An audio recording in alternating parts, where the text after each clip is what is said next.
Hello दोस्तों। तो चलिए हम अपने इम्पॉर्टेंट टॉपिक को कंटिन्यू करते हैं, जो कि था हमारा मैकेनिज्म ऑफ मसल कॉन्ट्रैक्शन। तो हमने फर्स्ट पार्ट में देखा था कि कैसे है एक स्केलेटल मसल को हम डिवाइड कर सकते हैं बहुत सारे मसल फाइबर्स में।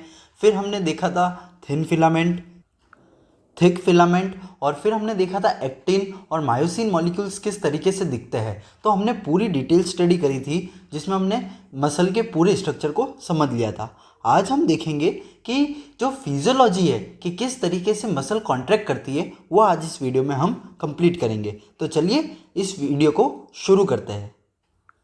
तो सबसे पहले एक ओवरव्यू के साथ स्टार्ट करते हैं। क्यों? क्योंकि ये भी क्या है, एक तरीके की पूरी स्टोरी है। तो मैं क्या कर रहा हूँ, तुमको एक पहले जनरल ओवरव्यू दे रहा हूँ, ताकि क्या होगा, जब हम शुरुआत से आखिर तक इस स्टोरी को समझेंगे तो तुमको अच्छे से रेफरेंस पता होगा कि हमको पहुँचना कहाँ तक है। मतलब तुमको एंड पॉइंट पता होगा कि फाइनल कॉन्ट्रैक्शन कैसे हो रहा है। तो ठीक है, तो ये ओवरव्यू में सिंपल सा मैंने आपको बताया था कि ये थिन फिलामेंट होता है।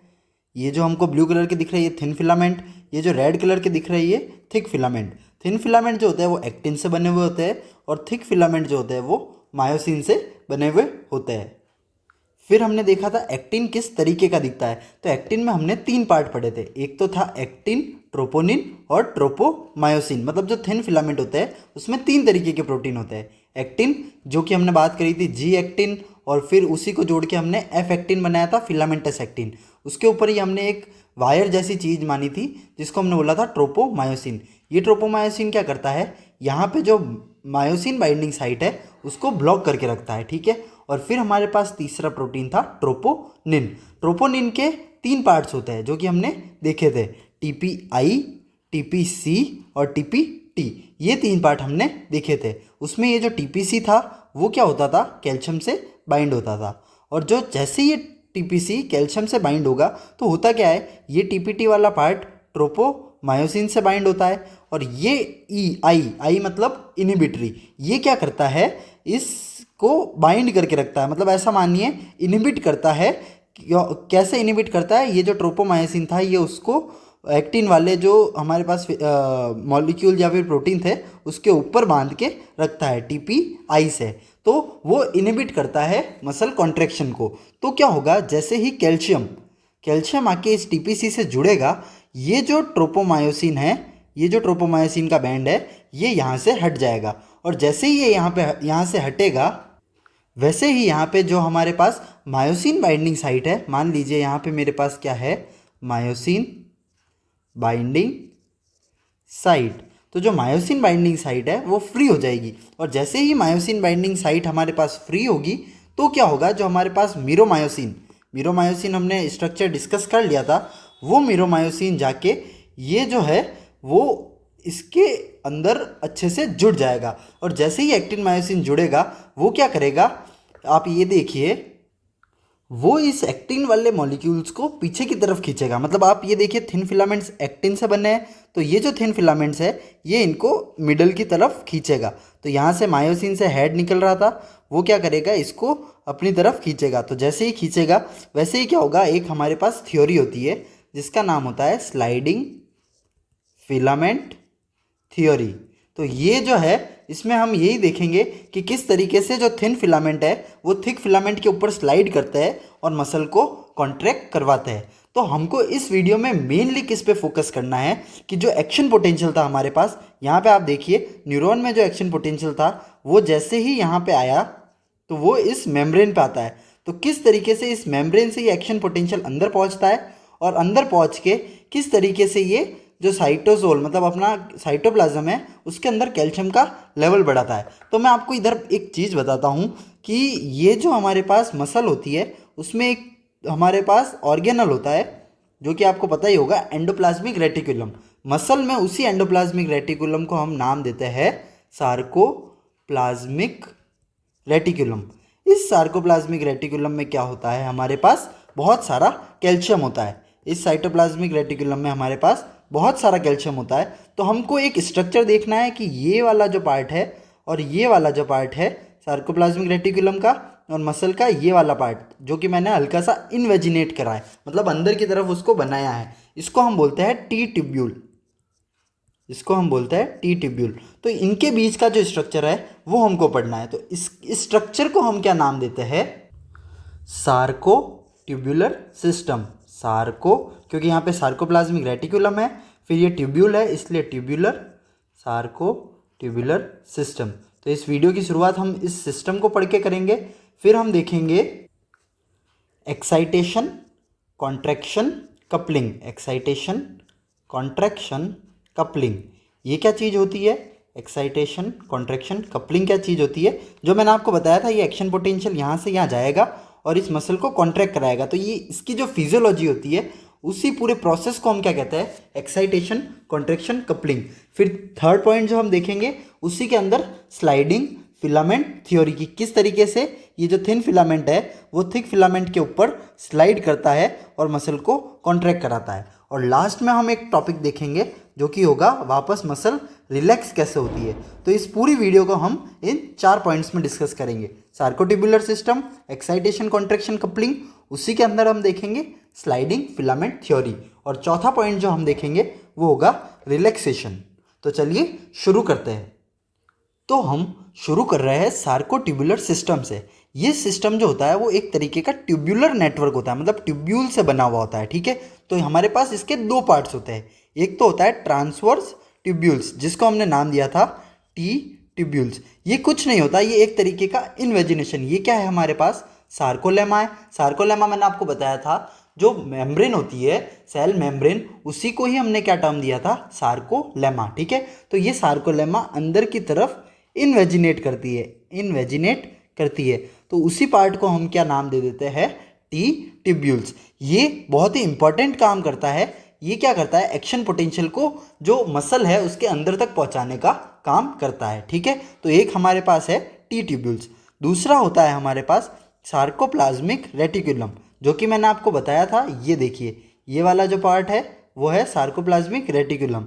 ये एक तरीके का ऑर्गेनल होता है जिसके अंदर बहुत सारा कैल्शियम पड़ा है। तो अब हमको देखना है कि किस तरीके से एक्शन पोटेंशियल इसके अंदर जाएगा और यहाँ पे कॉन्ट्रैक्शन कराएगा। तो उसके लिए हम इस डायग्राम को समझते हैं। तो इस डायग्राम में एक तो हमको पता चल गया सार्कोलेमा क्या है, फिर जो इसके अंदर जो साइटोप्लाज्म होता है उसी का नाम होता है सार्कोप्लाज्म, ठीक है। फिर यहाँ पे हमने देख लिया, इसको हम कहते हैं टी ट्यूब्यूल। फिर हम ये देखते हैं कि जो हमारे पास सार्कोप्लाज्मिक रेटिकुलम था, उसका जो एंड होता है वो हल्का सा फूला हुआ होता है, ठीक है। तो उस फूले हुए एंड का क्या नाम होता है? Terminal cisternae. ये आपको याद रखना है, उस फूले हुए पार्ट का नाम क्या होता है? टर्मिनल सिस्टर्ने, ठीक है। ये सार्कोप्लाज्मिक रेटिकुलम का जो टर्मिनल पार्ट होता है वो हल्का सा फूला हुआ होता है, इसीलिए उसको क्या कहते हैं? Terminal cisternae. तो यहाँ पे आप 3 चीज़ें देख रहे होंगे, एक तो है टर्मिनल सिस्टर्ने, एक है टी ट्यूब्यूल, और एक है हमारे पास दूसरी तरफ से यही टर्मिनल सिस्टर्ने। तो ये जो 3 पार्ट है ये बहुत ही क्लोज प्रॉक्सिमिटी में होते हैं, मतलब बहुत ही पास में होते हैं। तो ये जो पास में होते हैं, तो ये एक तरीके का पूरा ट्रायड दिखता है। तो यह आपसे पूछा जा सकता है कि ट्रायड कौन कौन बनाता है? तो हमारे पास एक टी ट्यूब्यूल और 2 टर्मिनल सिस्टर्ने मिलके एक स्ट्रक्चर बनाते हैं जो कि होता है हमारा ट्रायड, ठीक है। तो यहाँ पे हम देखेंगे कुछ रिसेप्टर्स हमको दिख रहे होंगे। तो इन रिसेप्टर्स के बारे में हम आगे डिस्कस करते हैं। तो चलिए आगे की तरफ हम प्रोसीड करते हैं।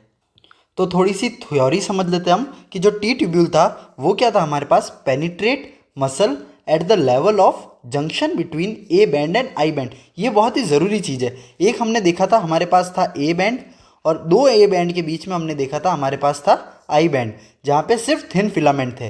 तो जो ए बैंड और आई बैंड के बीच की जो जगह होती है स्केलेटल मसल में, वहाँ पे ये टी ट्यूब्यूल्स इन्वेजिनेट करता है, ठीक है। और ये क्या होता है? सार्कोलेमा का ही इन्वेजिनेशन होता है। यहाँ पे एक नोट पॉइंट है आपके लिए कि जो कार्डियक मसल होता है उसमें ये जो टी ट्यूब्यूल बनता है वो जेड लाइन के लेवल पे बनता है, मतलब जहाँ पे जेड लाइन होती है हमारी, जेड लाइन, उस लेवल पे हमारा ये जो इन्वेजिनेशन होता है।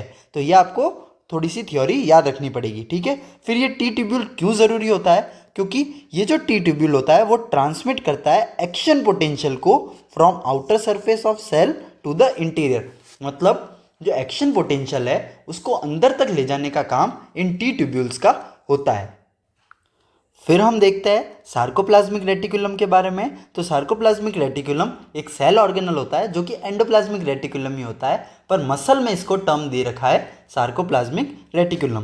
तो ये कुछ इस तरीके का होता है, ठीक है। सार्कोप्लाज्मिक रेटिकुलम कुछ इस तरीके का।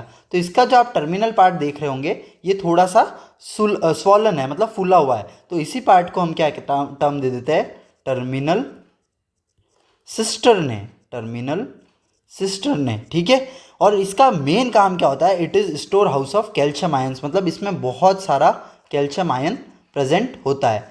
तो अगर इसके अंदर कैल्शियम आयन है और मैं इधर किसी तरीके का चैनल लगा दूंगा तो ये कैल्शियम आराम से यहाँ से बाहर आ पाएगा और हमारे साइटोप्लाज्म में जा पाएगा, ठीक है। एक नोट पॉइंट था जो मैंने आपको पहले ही बता दिया, 2 टर्मिनल सिस्टर्ने और एक टी ट्यूब्यूल, यहाँ पे एक टी ट्यूब्यूल और यहाँ से भी एक टर्मिनल सिस्टर्ने, ये जो तीनों मिलके बनाते हैं उसको हम बोलते हैं ट्रायड, ठीक है।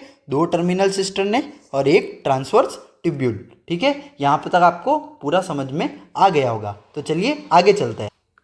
तो अब हम डिस्कस करते हैं टी ट्यूब्यूल के और जो टर्मिनल सिस्टर्न है उसमें जो रिसेप्टर्स थे उनके बारे में। तो देखिए जो हमारा टी ट्यूब्यूल होता है उसके अंदर एक रिसेप्टर्स होता है, यहाँ पे मैं बना देता हूँ, ये मान लीजिए टी ट्यूब्यूल है, ठीक है। और ये है हमारे पास सार्कोप्लाज्मिक रेटिकुलम। तो इसके ऊपर हमारे पास 2 तरीके के रिसेप्टर्स होते हैं, एक रिसेप्टर तो होता है टी ट्यूब्यूल पे और एक रिसेप्टर होता है सार्कोप्लाज्मिक रेटिकुलम पे। तो यहाँ पे टी ट्यूब्यूल पे कौन सा रिसेप्टर होता है, यहाँ पे होता है हमारे पास DHP। DHP मतलब डाई हाइड्रो पायरिडीन रिसेप्टर्स। ये नाम आपको याद करना ही पड़ेगा, ये बहुत ही इंपॉर्टेंट है, आपसे वाइवा में भी पूछा जा सकता है और इसमें 1 मार्क्स का सवाल फिलअप्स या फिर MCQ में आ सकता है, ठीक है। तो ये जो DHP होता है ये होता है डाई हाइड्रो पायरिडीन रिसेप्टर्स। ये किस तरीके का रिसेप्टर होता है, वोल्टेज सेंसिटिव रिसेप्टर, मतलब वोल्टेज से ये रिसेप्टर ओपन होगा। तो अगर यहाँ पे मान लीजिए एक्शन पोटेंशियल आ रहा है तो ये पोटेंशियल जैसे ही यहाँ पे पहुँचेगा तो ये क्या करेगा, इस एक्शन पोटेंशियल को यहाँ से अंदर की तरफ भेज सकता है, क्योंकि ये क्या है, एक वोल्टेज सेंसिटिव रिसेप्टर है, ठीक है। तो यहाँ पे आपको ये समझ में आ गया होगा कि DHP किस टाइप का रिसेप्टर है। अब हम बात करते हैं टर्मिनल सिस्टर्ने की। तो टर्मिनल सिस्टर्ने में जो रिसेप्टर होता है उसका नाम होता है हमारे पास राइनोडिन रिसेप्टर। क्या होता है हमारे पास, राइनोडिन रिसेप्टर। ये नाम भी आपको याद करना ही पड़ेगा, ठीक है। राइनोडिन रिसेप्टर जो होता है हमारे पास वो एक तरीके का कैल्शियम चैनल है। अब आप समझिए ये क्या है, एक कैल्शियम चैनल है। तो अगर ये कैल्शियम चैनल है तो यहाँ पे जो सार्कोप्लाज्मिक रेटिकुलम में हमारे पास कैल्शियम था बहुत सारा, वो कैल्शियम इसके थ्रू बाहर आ सकता है। तो अब आप समझ ही गए होंगे कि एक्शन पोटेंशियल पहले यहाँ से अंदर आएगा किन रिसेप्टर्स के थ्रू, DHP रिसेप्टर्स के थ्रू, फिर वो जाएगा इन सार्कोप्लाज्मिक रेटिकुलम में, फिर वो किसको एक्टिव करेगा, राइनोडिन रिसेप्टर को। और वो राइनोडिन रिसेप्टर क्या है, कैल्शियम चैनल। तो वहाँ से ये जो कैल्शियम है वो बाहर साइटोप्लाज्म में आ जाएंगे। तो यहाँ पे आपको दोनों रिसेप्टर्स एकदम क्रिस्टल क्लियर हो गए होंगे। तो चलिए आगे चलते हैं। तो इसी टॉपिक के साथ मैं कुछ एक इम्पॉर्टेंट प्रोटीन्स के बारे में आपको बताना चाहता हूँ, या आप यहीं पे क्लियर कर लीजिए, या आपके 1 मार्क्स में सवाल आ सकता है। जनरली नहीं पूछते लेकिन फिर भी पूछा जा सकता है। तो सबसे पहले हमारे पास है एक्टिनिन। याद रखिए एक्टिन नहीं है, ये है एक्टिनिन। एक्टिनिन क्या करता है, binds Z line to actin. तो यहाँ पे हमारे पास क्या है, जेड लाइन, ठीक है। ये है हमारे पास जेड लाइन। तो जो जेड लाइन है, ये जेड लाइन आपको दिख रही होगी, जेड लाइन को एक्टिन कौन सा है हमारे पास, ये जो थिन फिलामेंट्स है, ठीक है, ये जो थिन फिलामेंट्स है ये एक्टिन के बने होते हैं। तो जो एक्टिन को जेड लाइन से जोड़ के रखता है उस प्रोटीन को हम क्या नाम देते हैं, एक्टिनिन। फिर हम बात करते हैं डेस्मिन के बारे में। वो क्या करता है, जेड लाइन से सेल मेम्ब्रेन को कनेक्ट करता है। यहाँ पे आप देख रहे होंगे ये मैंने सेल मेम्ब्रेन बनाई है। तो इस सेल मेम्ब्रेन को जो हमारे पास जेड लाइन है उससे कनेक्ट करने का काम कौन कर रहा है, हमारे पास डेस्मिन प्रोटीन, ठीक है। फिर एक है हमारे पास टाइटिन प्रोटीन। ये टाइटिन प्रोटीन क्या होता है, ये कनेक्ट करता है जेड लाइन को थिक फिलामेंट से। ये है हमारे पास थिक फिलामेंट। तो इस थिक फिलामेंट को जेड लाइन से कनेक्ट करने का काम, ये जेड लाइन थी, उसको कनेक्ट करने का काम ये वाला प्रोटीन कर रहा है जिसका नाम होता है टाइटिन प्रोटीन। ये बहुत ही इंपॉर्टेंट होता है क्योंकि ये अपनी बॉडी का सबसे बड़ा प्रोटीन होता है। और ये किस तरीके से काम करता है, ये एक स्ट्रिंग की तरह काम करता है। मान लीजिए आप कॉन्ट्रैक्ट कर रहे हैं तो ये वापस क्या करेगा, रिलैक्सेशन में हेल्प करता है। तो ये क्या करता है, एक तरीके से इलास्टिसिटी प्रोवाइड करता है। इलास्टिसिटी प्रोड्यूस करता है। तो यहाँ पे आपको ये तीनों प्रोटीन्स भी अच्छे से क्लियर हो गए होंगे। तो चलिए आगे चलते हैं। तो अब हम एक बहुत ही इंपॉर्टेंट टॉपिक शुरू करने वाले हैं, जो कि है हमारा एक्साइटेशन, कॉन्ट्रैक्शन, कपलिंग। तो चलिए इसको अच्छे से शुरू करते हैं और आपको इस पूरे को एक स्टोरी की तरह समझना है। तो आप शुरुआत से लास्ट तक सिर्फ सुनिए और अगर कुछ पार्ट समझ में नहीं आ रहा तो वापस हल्का सा पीछे करके वीडियो को वहीं से देखिए, क्योंकि अगर ये स्टोरी बीच में कहीं से भी टूटेगी या फिर आपको बीच में कोई भी पार्ट इसका समझ में नहीं आएगा तो ये पूरी स्टोरी ही समझ में नहीं आएगी। ठीक है, तो आपको ये अच्छे से समझना और सुनना है। तो चलिए शुरू करते हैं। तो सबसे पहले आप इस टर्म से क्या समझ रहे हैं? Excitation, contraction, coupling. कपलिंग मतलब जुड़ना। तो किस तरीके से जो एक्साइटेशन मतलब एक्शन पोटेंशियल हमारे पास आया था वो एक कॉन्ट्रैक्शन को जनरेट कर रहा है। तो ये क्या होता है? एक process by which the action potential in skeletal muscle leads to contraction of muscle. मतलब जो एक्शन पोटेंशियल हमारे पास आई थी वो किस तरीके से लीड करेगी कॉन्ट्रैक्शन ऑफ मसल को, तो उसको हम क्या कहते हैं? Excitation, contraction, coupling. तो चलिए इसको हम एकदम शुरुआत से शुरू करते हैं। तो अभी हम कहाँ पे हैं? मान लीजिए ये हमारे पास है न्यूरॉन। तो जो न्यूरॉन मसल से कनेक्ट होता है उसको क्या कहते हैं हम? Motor neuron. ठीक है, तो ये मोटर न्यूरॉन में अभी एक्शन पोटेंशियल है। अभी एक्शन पोटेंशियल क्या होगा? केमिकल मैसेंजर्स के थ्रू यहाँ पे हमारे पास मसल के तक पहुँच जाएगी। ठीक है, मसल की मेम्ब्रेन तक पहुँच जाएगी, मोटर एंड प्लेट जिसको हमने टर्म दिया था। अभी एक्शन पोटेंशियल यहाँ पे है। ठीक है, तो सबसे पहला पॉइंट क्या हुआ? Action potential is transmitted along the outer surface of muscle. मतलब मसल की जो आउटर सरफेस है, ये जो मेम्ब्रेन है उसके अलोंग, मतलब आउटर सरफेस के अलोंग ये एक्शन पोटेंशियल ट्रेवल करता है। ठीक है, तो चलिए आगे चलते हैं। अब क्या होगा? ये जो एक्शन पोटेंशियल थी वो इन टी ट्यूब्यूल्स के अंदर जाएगी। तो इन एक्शन पोटेंशियल को अब मैं पॉजिटिव चार्ज के थ्रू आपको बता रहा हूँ। तो ये पॉजिटिव चार्ज क्या हो रहा है? आप देख ही रहे होंगे, यहाँ से अंदर की तरफ जा रहा है। जैसे ही ये पॉजिटिव चार्ज अंदर की तरफ जाएगा, ये कहाँ तक पहुँच जाएगा? हमारा वोल्टेज सेंसिटिव डाइहाइड्रोपायरिडिन रिसेप्टर्स तक। वोल्टेज सेंसिटिव, यहाँ पे आप देखिए ये मेरे पास है सार्कोप्लाज्मिक रेटिकुलम।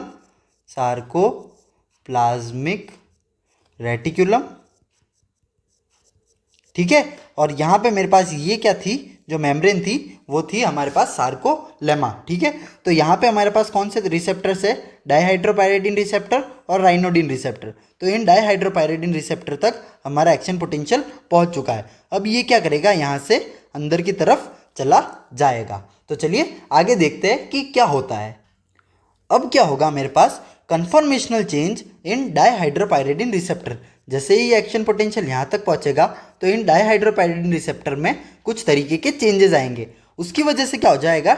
डिसलोजिंग of राइनोडिन receptors. मतलब जो मेरे पास राइनोडिन रिसेप्टर्स है वो ओपन हो जाएंगे। राइनोडिन रिसेप्टर्स जो थे, जो कि एक तरीके के कैल्शियम चैनल थे, वो ओपन हो जाएंगे। वो क्या हो जाएंगे? हमारे पास ओपन हो जाएंगे। तो यहाँ पे क्या हो जाएगा? Opening of calcium channel. तो यहाँ पे आप देख सकते हैं हमारे पास डाइहाइड्रोपायरिडिन रिसेप्टर था और एक था हमारे पास राइनोडिन रिसेप्टर। तो जैसे ही एक्शन पोटेंशियल इन डाइहाइड्रोपायरिडिन रिसेप्टर्स तक पहुँचा, फिर वो क्या करेगा? डिसलोजिंग ऑफ राइनोडिन रिसेप्टर्स, जिसकी वजह से अब ये क्या होंगे? कैल्शियम जो है वो बाहर साइटोप्लाज्म में आ सकते हैं। तो आप देखते हैं कि वो कैसे आते हैं। तो यहाँ पे आप देख सकते हैं जो कैल्शियम है is released from terminal cisternae. इनको हमने क्या टर्म दिया था? Terminal cisternae. तो यहाँ से क्या होगा? ये जो कैल्शियम है वो रिलीज हो जाएगा। वो क्या करेगा फिर? This increases calcium concentration in cytosol. अब आप देख रहे होंगे अंदर इतने कैल्शियम नहीं बचे, क्योंकि सारे कैल्शियम क्या हो चुके हैं? यहाँ पे साइटोप्लाज्म में आ चुके हैं। इस पूरे को मान लीजिए मसल ही है, तो यहाँ पे कैल्शियम बहुत सारा बढ़ चुका है। ठीक है, यहाँ पे कैल्शियम बहुत सारा बढ़ चुका है। इसकी कंसंट्रेशन कितनी पहुँच जाती है? इसकी कंसंट्रेशन हमारे पास 10⁻⁵ मोल पर लीटर। ये आपको याद रखना है तो रखिए, वरना कोई नेसेसिटी नहीं है। तो 10⁻⁵ मोल पर लीटर तक इसकी कंसंट्रेशन पहुंच जाती है। तो अब देखते हैं आगे क्या होता है। अब जैसे ही ये कैल्शियम यहाँ पे आएगा, मतलब साइटोसोल में आएगा, वो क्या करेगा? बाइंड करेगा किससे? ट्रोपोनिन सी से। ये मैंने आपको बताया था ट्रोपोनिन के 3 पार्ट होते हैं। एक था TPI, एक था हमारे पास TPT और एक था हमारे पास TPC। तो इस TPC से जाके क्या जुड़ता है? हमारे पास कैल्शियम आयन जाके जुड़ता है। फिर वो कैल्शियम आयन क्या करता है, एक तरीके का कन्फॉर्मेशनल चेंज करता है। यहाँ पे आप देखिए मैंने बता भी रखा है कि कैल्शियम यहाँ से पहले बाहर आया, फिर वो कैल्शियम किससे जाके जुड़ेगा, वो कैल्शियम जाके जुड़ेगा TPC से। ये आप देखिए किससे जाके जुड़ा हमारे पास, TPC से। तो जैसे ही इस TPC से जुड़ेगा, अब आप देखिए इधर अच्छे से समझिएगा, ये वाला जो पार्ट है वो था TPT, वो किससे जुड़ा था हमारे पास, ट्रोपोमायोसिन से। ये जो बैंड है वो है मेरे पास ट्रोपोमायोसिन, तो इससे TPT वाला पार्ट जुड़ा था।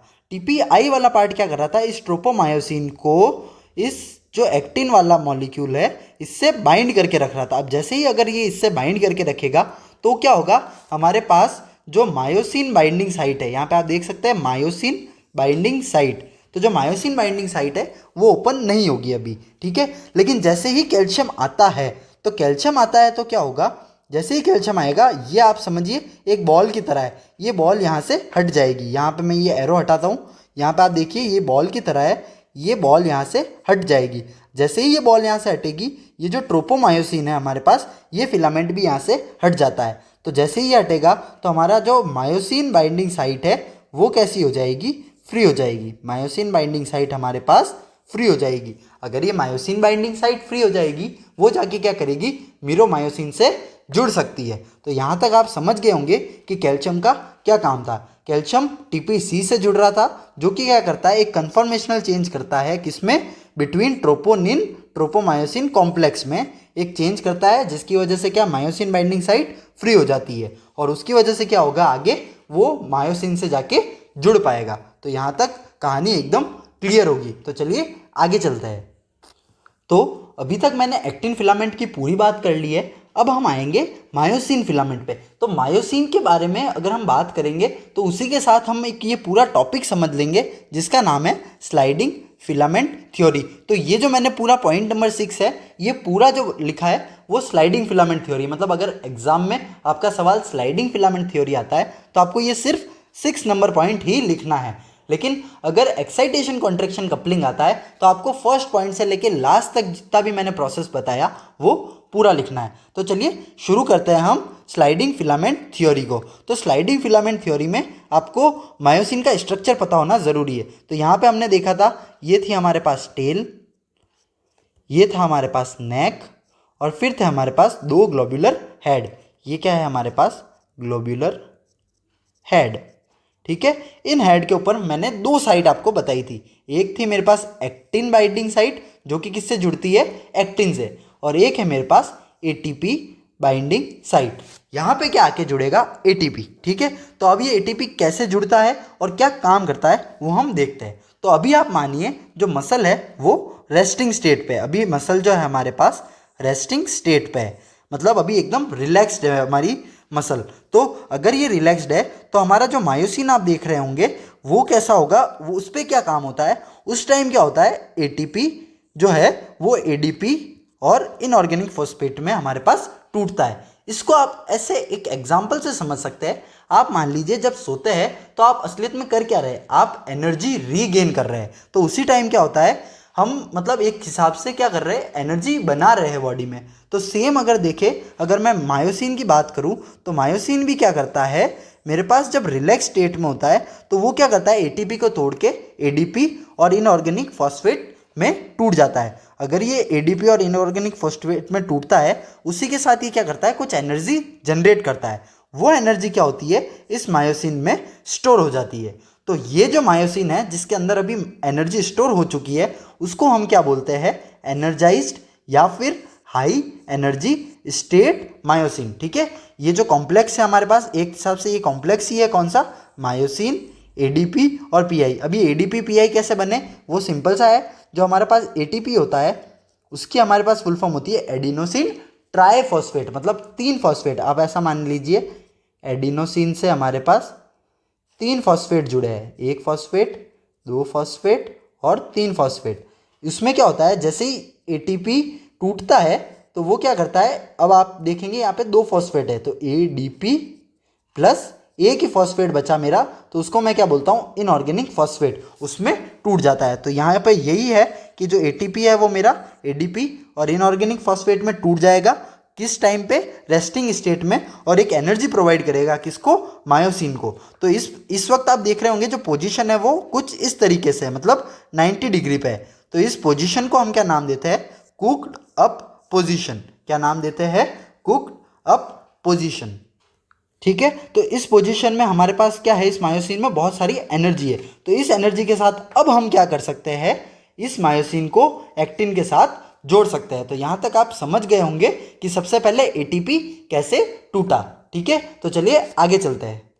तो एटीपी टूटने के बाद अब हमारे पास एक है मायोसिन, एक है उसके साथ एडीपी और इनऑर्गेनिक फॉस्फेट, और ऊपर मेरे पास ये देखिए ये कौन सा मॉलिक्यूल है हमारे पास, एक्टिन वाला मॉलिक्यूल, मतलब थिन फिलामेंट है। और ये किसकी बात कर रहा हूँ मैं, मायोसिन मतलब थिक फिलामेंट की बात कर रहा हूँ। तो सबसे पहले क्या होगा, binding of myosin head to actin. ये जो मायोसिन हेड है, अब जब एटीपी हाइड्रोलिसिस हो चुका है, अब ये जाके किससे जुड़ सकता है, एक्टिन से जुड़ सकता है। तो यहाँ पे क्या होगा, वो एक्टिन से जुड़ेगा। अब जैसे ही एक्टिन से जुड़ेगा, उसी के साथ क्या होगा, जो हमारा इनऑर्गेनिक फॉस्फेट है वो रिलीज हो जाएगा। तो there will be release of inorganic phosphate. और इसी के साथ क्या होगा, अब हमारे पास आएगा पावर स्ट्रोक। अब आप समझिए, इस मायोसिन में बहुत सारी एनर्जी है। अब ये क्या करेगा, पावर स्ट्रोक, मतलब बहुत जोर से एक स्ट्रोक मारेगा। ऐसा मान लीजिए चौका मार रहा है, तो चौका कैसे मारेगा, पीछे की तरफ, मतलब सेंटर की तरफ। ये मान लीजिए मेरे पास है सेंटर, तो इसने बहुत जोरदार स्ट्रोक मारा, उस स्ट्रोक को हमने क्या नाम दिया, पावर स्ट्रोक। तो वो क्या करेगा, अपने हेड को बैंड करेगा सेंटर की तरफ। तो जैसे ही वो इसको बैंड करेगा, तो हमारे पास जो एक्टिन फिलामेंट है वो क्या होंगे, सेंटर की तरफ मूव करेंगे। वो क्या होंगे, सेंटर की तरफ मूव करेंगे। ये मैंने आपको बता रखा है कि जैसे ही पावर स्ट्रोक मिला, अब देखिए इसका जो हेड है पहले कैसा था, 90 डिग्री पे, अब वो क्या हो गया, फोल्ड हो गया। अब वो कितने डिग्री पे आ चुका है, 45 डिग्री पे आ चुका है। तो अब वो 45 डिग्री पे आ गया, लेकिन साथ में उसने, आप देखिए अगर मैं इस लेवल से बात करूं, तो इस लेवल से जो हमारा एक्टिन फिलामेंट था वो अब पीछे की तरफ खिसक चुका है, या फिर मैं बोलूं सेंटर की तरफ खिसक चुका है। ठीक है, तो यहाँ पे आपको ये चीज़ अच्छे से क्लियर हो गई होगी। तो यहाँ पे हम देख रहे हैं binding of myosin head, actin के साथ मायोसिन का हेड जुड़ा, उसने क्या किया, release of inorganic phosphate, it coincides with power stroke. मतलब जिस टाइम पे पावर स्ट्रोक होगा उसी टाइम पे ये इनऑर्गेनिक फॉस्फेट यहाँ से हट जाएगा। So myosin head now bands making an angle of 45 degree. तो अब ये बैंड हुआ और कितने का एंगल बनाया, 45 डिग्री का। आप ये याद रखिए, अभी भी ये यहाँ से जुड़ा हुआ है, बाद में हटेगा, लेकिन अभी ये यहाँ से जुड़ा हुआ है। This pulls actin filament towards the centre. मतलब ये सेंटर अगर मैंने माना था, तो वो एक्टिन फिलामेंट को सेंटर की तरफ पुल करता है। तो यहाँ तक आपको एकदम क्रिस्टल क्लियर हो गया होगा। तो चलिए आगे चलते हैं। तो जैसे ही हमारे पास पावर स्ट्रोक खत्म होता है, यहाँ पे आप देखिए पावर स्ट्रोक खत्म हो चुका है, उसी के साथ क्या होगा, हमारे पास release of ADP from myosin head. मतलब पहले इनऑर्गेनिक फॉस्फेट कब अलग हुआ था, जब हमारे पास मायोसिन ने पावर स्ट्रोक किया था। फिर जैसे ही पावर स्ट्रोक खत्म होगा, उस टाइम क्या होगा, जो एडीपी है वो भी अब यहाँ से हट जाएगा। यहाँ पे मैंने ये बना रखा है, ये एडीपी मान लीजिए पहले यहाँ पे जुड़ा हुआ था, अब ये एडीपी यहाँ से हट जाएगा। ठीक है, तो यहाँ पे आप समझ गए होंगे। तो अब हम ये एक बहुत ही इंपॉर्टेंट पॉइंट देखते हैं, बहुत ज़्यादा इंपॉर्टेंट पॉइंट है ये, कि जो एडीपी फ्री मायोसिन है now remains in a bound state with actin until new ATP binds. ये बहुत ही इंपॉर्टेंट पॉइंट है कि जब तक नया एटीपी आके इस मायोसिन से नहीं जुड़ता, तब तक ये मायोसिन एक्टिन के साथ जुड़ा हुआ रहेगा। यहाँ पे आप ये समझिए, मैं एक आगे कंडीशन बताऊंगा आपको जिसका नाम होता है राइगर मॉर्टिस। तो अगर आप ये समझिए यहाँ पे एटीपी की कमी है, तो एटीपी अगर नहीं होगा तो क्या होगा, ये जो एक्टिन है वो मायोसिन से हमेशा जुड़ा हुआ रहेगा, मतलब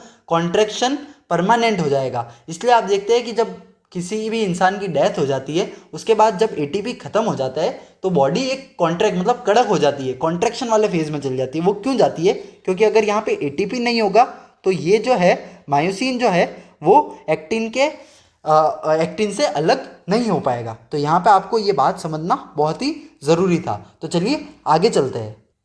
तो अब क्योंकि हमें इस मायोसिन को एक्टिन से अलग करना है, तो मैंने आपको बताया एटीपी का होना बहुत ज़रूरी है। तो अब क्या होगा, ATP binds with the myosin head. ATP आएगा और मायोसिन का जो एटीपी बाइंडिंग साइट था वहाँ से आके जुड़ेगा, और जैसे ही ये जुड़ेगा, this will cause detachment of myosin head from actin, ठीक है। वो क्या करेगा, डिटैचमेंट ऑफ मायोसिन हेड को एक्टिन से अलग कर देगा। तो यहाँ पे एटीपी ने क्या काम किया, एटीपी ने मेन जो काम किया है वो है रिलैक्सेशन का।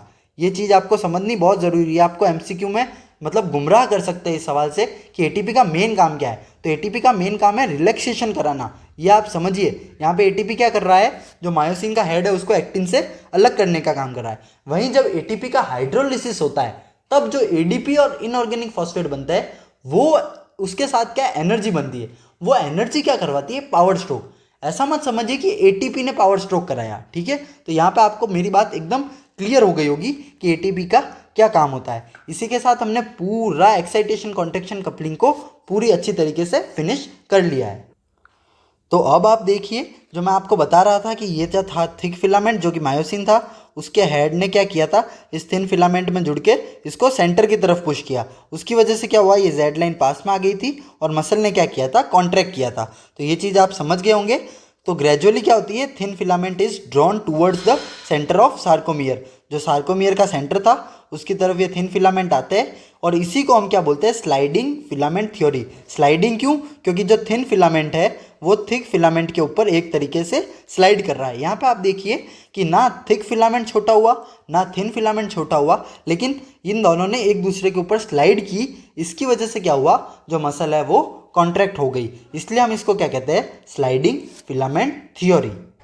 तो मसल को कॉन्ट्रैक्ट करवाने के लिए ये जो स्लाइडिंग फिलामेंट थ्योरी है ये रिपीटेडली होती रहती है, उसकी वजह से मसल कॉन्ट्रैक्ट करती है। तो इसको हम एक और बार अच्छे से वापस ओवरव्यू ले लेते हैं। तो ये बहुत ही सिंपल था।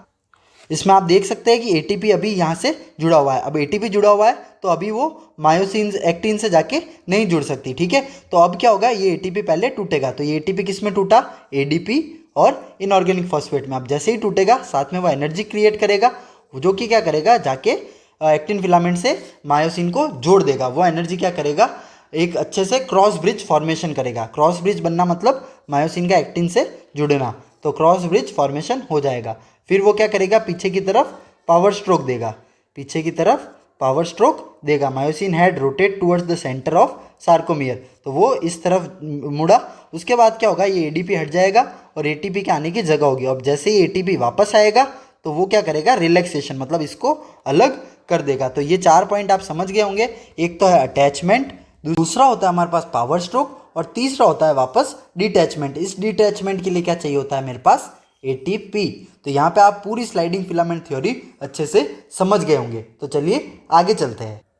तो अब एक नोट पॉइंट है मेरे पास कि ये साइकिल कब तक चलेगी, ये साइकिल तब तक चलेगी जब तक हमारे पास जो साइटोप्लाज्मिक कैल्शियम का कंसंट्रेशन है वो कम नहीं हो जाता। मतलब अभी कैल्शियम कंटिन्यूसली साइटोप्लाज्म में था तो वो टीपीसी से बाइंड कर रहा था और इसलिए उसने क्या किया था, जो मायोसिन बाइंडिंग साइट थी उसको ओपन कर रखा था, तो इसलिए हमारे पास कॉन्ट्रैक्शन हो रहा था। अब जैसे ही कैल्शियम का लेवल वापस कम होगा तभी हमारे पास क्या होगा, रिलैक्सेशन। तो जब हम रिलैक्सेशन पढ़ेंगे तो आप समझ सकते हैं कि हमको मेन चीज़ क्या करनी है, कैल्शियम को साइटोप्लाज्म से हटाना है, क्योंकि जैसे ही कैल्शियम हटेगा हमारे पास रिलैक्सेशन हो जाएगा, ठीक है। तो हमारे पास एक दूसरा नोट पॉइंट है कि जो एक्टिन और मायोसिन है इनको हम प्रोटीन, कौन सी प्रोटीन का नाम देते हैं, इनको हम बोलते हैं कॉन्ट्रैक्टाइल प्रोटीन। कॉन्ट्रैक्टाइल प्रोटीन क्यों, क्योंकि ये स्लाइडिंग फिलामेंट थ्योरी के थ्रू कॉन्ट्रैक्शन ऑफ मसल करा रही है। लेकिन वहीं हम देखें कि ये दोनों ही कभी कॉन्ट्रैक्ट नहीं करती, मतलब ना एक्टिन कॉन्ट्रैक्ट कर रही है ना मायोसिन कॉन्ट्रैक्ट कर रही है। They do not contract by themselves,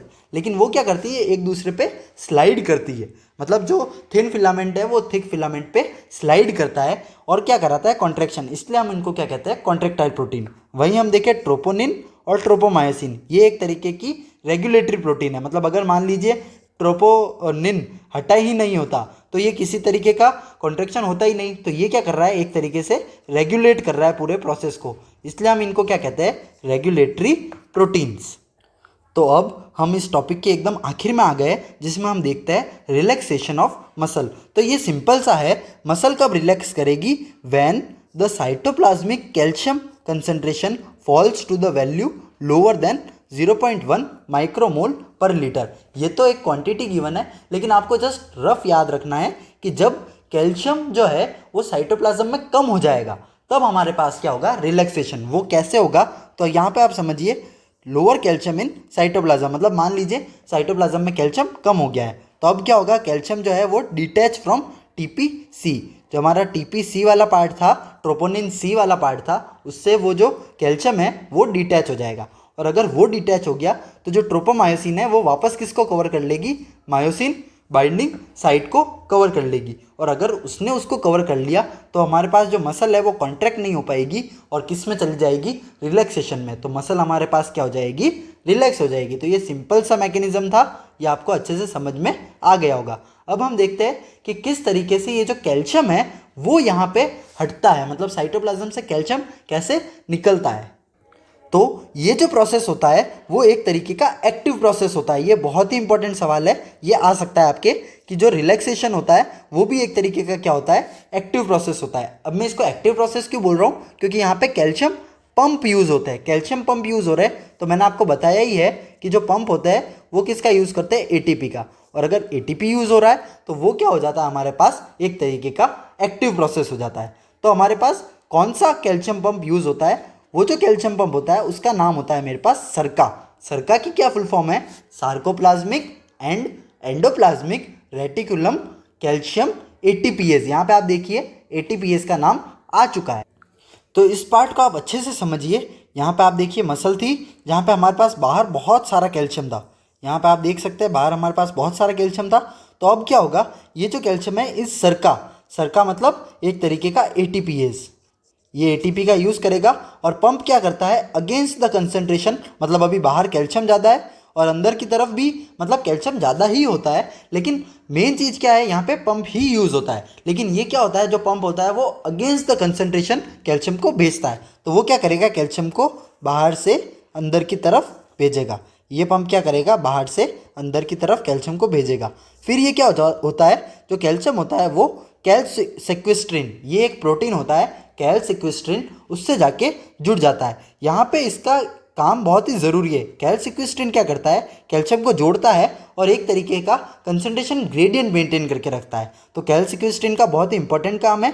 तो ये आपको प्रोटीन का नाम याद रखना है, जो कि हमारे पास कैलसेक्विस्ट्रिन। उससे भी मेन चीज़ है वो आपको याद रखनी है सरका के बारे में, और ये चीज़ याद रखनी है एटीपीएस के बारे में। यहाँ पे आप एक पॉइंट और देख सकते हैं, जैसा कि मैंने आपको बताया था रिलैक्सेशन के लिए हमारे पास एटीपी की ज़रूरत होती है।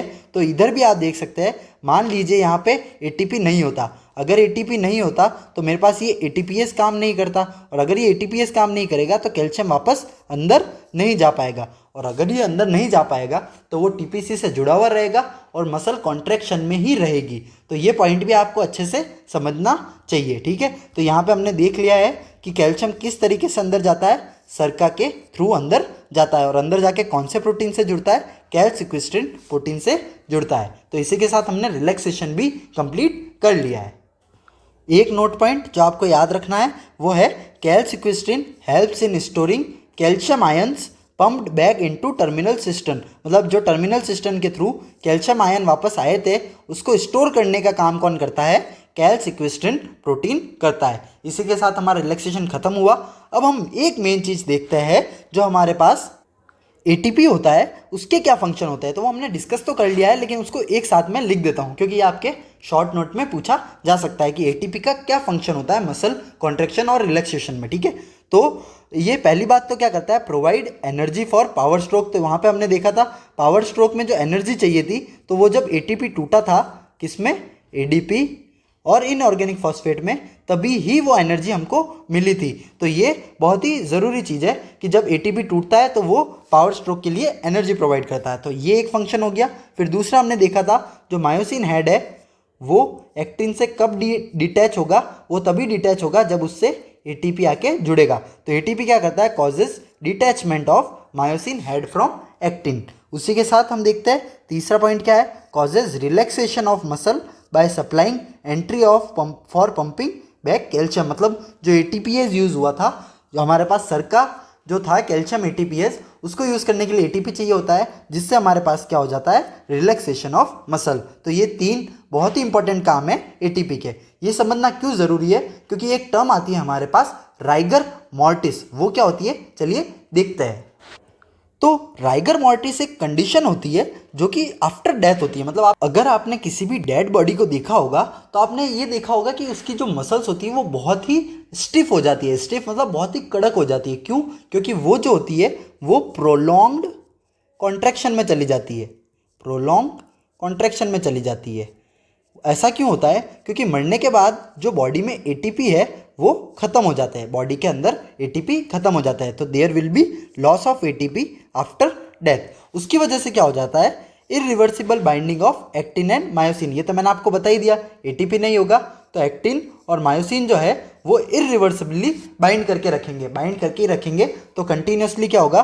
Because detachment is not possible in the absence of ATP. अगर एटीपी नहीं होगा तो डिटैचमेंट नहीं होगा, और अगर डिटैचमेंट नहीं होगा तो मसल कंटिन्यूस कॉन्ट्रैक्शन में चली जाएगी और वो क्या बन जाएगी? स्टिफ। और इसी कंडीशन को हम क्या कहते हैं? Rigor mortis. ये बहुत ही इंपॉर्टेंट कंडीशन है क्योंकि ये आपके फॉरेंसिक मेडिसिन में एक बहुत ही इंपॉर्टेंट मतलब चीज़ है, क्योंकि ये टाइम ऑफ डेथ बताती है कि कितना टाइम हुआ है डेथ को हुए। तो ये बहुत ही इंपॉर्टेंट टर्म है। तो जो दो मेन रीज़न थे एटीपी लॉस के वो क्या थे? एक तो actin not detach from the myosin. एक तो एक्टिन जो है वो मायोसिन से अलग नहीं हो पाएगा। ये मायोसिन है, ये एक्टिन है, ये इससे अलग नहीं हो पाएगा जब तक एटीपी नहीं होगा। ठीक है, एक पॉइंट तो ये हो गया। और दूसरा क्या था? हमारा जो सर्का था जो कि कैल्शियम को वापस सार्कोप्लाज्मिक रेटिकुलम में भेज रहा था, वो एक्ट नहीं कर पाएगा क्योंकि वो एक एटीपीएज होता है, उसमें एटीपी का यूज़ आता है। तो एटीपीएज होता है, उसकी वजह से क्या होगा?